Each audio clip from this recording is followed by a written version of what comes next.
Here is a truth almost nobody wants to admit. 95% of people genuinely believe they are above average in intelligence. Let that sink in. Statistically, that's impossible.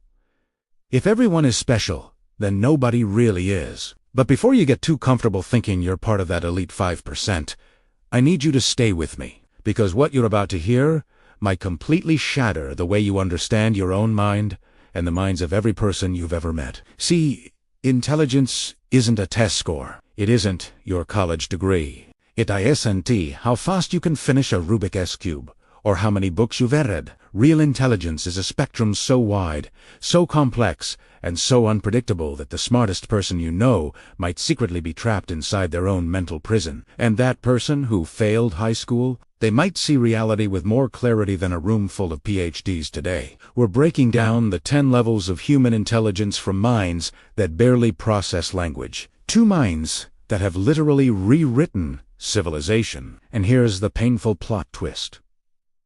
The level you think you're at is probably not the level you're actually on. Let's begin.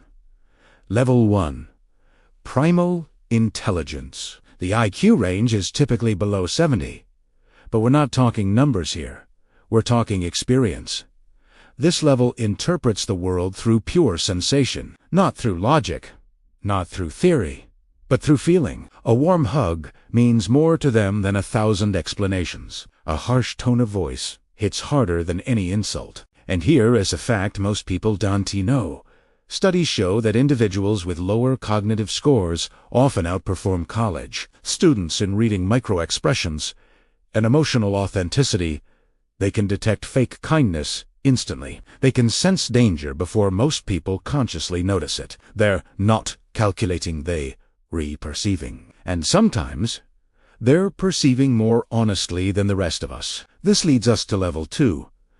Concrete intelligence. These are the minds with an IQ roughly between 70 and 80. These individuals live in the physical world, not the theoretical one. They think with their hands, not with hypotheses. They are your mechanics, your builders, your cooks, your craftsmen. They might not be discussing philosophy, but they can fix the engine that gets you to the conversation. Here's the secret society hates admitting. Concrete thinkers literally keep civilization running. Every building you enter, every road you drive on, every object you use. Someone at this level built it, maintained it, or repaired Italiano, while so-called smart people are arguing endlessly online. Concrete thinkers simply solve the problem in front of them and move on. Their value is tangible, immediate, and utterly essential. Now, we arrive at level 3. Functional intelligence. This is where most people on Earth exist, though almost none of them believe it. You're smart enough to navigate modern life. You can follow recipes, follow a GPS, follow instructions, follow trends, and follow opinions you didn't even realize weren't your own. This is the classic Dunning-Kruger zone. Knowing just enough to feel confident, but not enough to realize your confidence often comes from borrowed knowledge. Information enters the mind like fast food. It's quick, satisfying, and often forgotten just minutes later. There's no shame in it. It's the default setting for a world designed for efficiency, not deep thought. Things get really interesting at level 4.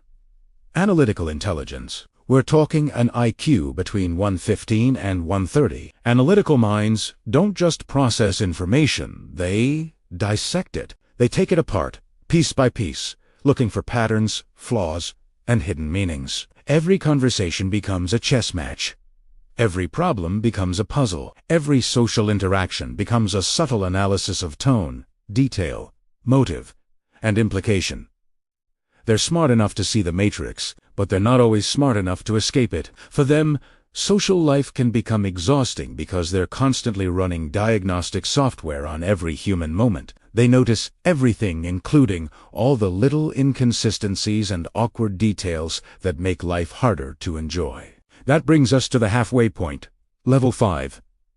Exceptional intelligence. The IQ here is around 130. These are not just smart people. They are different operating systems. Their thoughts don't move in linear steps. They teleport. They see solutions almost instantly, while everyone else is still trying to understand the problem. But here's the curse. They often spend their entire lives translating themselves downward just to be understood by others. Imagine being a Ferrari in a world designed for bicycles. You have all this power, all this speed, but you're stuck in traffic, having to explain the very concept of an engine to people who are perfectly happy with their pedals. This gap can lead to immense frustration and a profound sense of isolation. Next is level 6. Gifted, which I call the beautiful mutation. At an IQ of 145 and above, thoughts don't follow them. Thoughts chase them. Ideas arrive fully formed, like downloads from another dimension. This is the world of child prodigies. Composers at 8, coders at 10, philosophers at 12. But here's a fact most people never consider. High cognitive speed almost always comes with high emotional intensity. They don't just think faster, they feel faster. Joy hits them like a bolt of lightning. Sadness hits them like a tsunami. What often breaks them, isn't the intelligence itself, the overwhelming emotional bandwidth that comes along with it. Their internal world is a storm of brilliance and feeling. From here, we ascend to level 7. Genius. Geniuses don't just improve the rules. They replace the rules entirely. Einstein didn't just solve equations. He reimagined the fabric of space-time itself. Tesla didn't just improve energy transmission. He rewired the possibilities of human civilization. Geniuses don't think outside the box. They realize there never was a box to begin with. But genius is profoundly lonely. Imagine speaking a language that no one else understands, seeing answers that look obvious to you, but seem impossible to everyone else. Most geniuses in history died unrecognized because their ideas arrived decades, sometimes even centuries, too early for the rest of the world to grasp. Beyond genius, we find level 8. The polymath. Genius is powerful, but the polymath is transcendent genius. Think of Leonardo da Vinci, Benjamin Franklin, Aristotle. While specialists spend their lives digging one deep well, polymaths see the entire underground water system that connects them all. In their minds, music becomes mathematics, biology becomes philosophy, art becomes engineering. Everything connects into one beautiful, intricate web of knowledge. But modern society often hates this. Our entire educational system screams at us, pick a major, stay in your lane. Yet the biggest breakthroughs in history consistently came from people who refused to stay in any lane at all. They were the ones who connected the dots no one else could even see. This leads us to level 9. The visionary. Visionarios don't just see the world as it is, they see what it could be. Steve Jobs didn't invent the personal computer, but he imagined a world where everyone would have won, and he willed that world into being. A visionary doesn't predict the future, they drag the future into existence, kicking and screaming. They aren't necessarily smarter than geniuses in a raw, computational sense. They're braver. They place massive bets on realities that don't exist yet.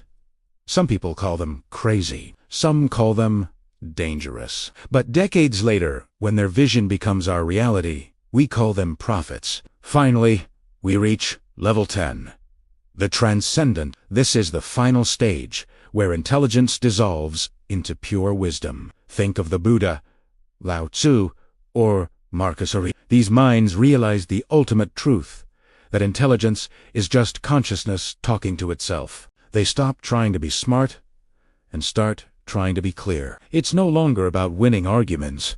It's about ending arguments. Transcendent minds don't seek to dominate, they seek to illuminate. They don't lead from the front, they awaken from within. They have solved the final puzzle, the puzzle of needing to solve puzzles. They find peace not in knowing all the answers, but in accepting the profound mystery of it all. So, which level are you? Here is the truth. If you're trying too hard to locate yourself on this ladder, you're missing the whole point. Intelligence isn't a competition. It isn't a ranking. It isn't a status symbol. It is a vast, infinite landscape, one you are meant to explore, not conquer. The smartest thing you can possibly do. Stop comparing. Start growing. But hey, what do I know? I'm just a voice on the internet. Or am I? Subscribe if your brain didn't melt bakuse. Terese la more mind-bending content, coming your way soon. Thanks for watching.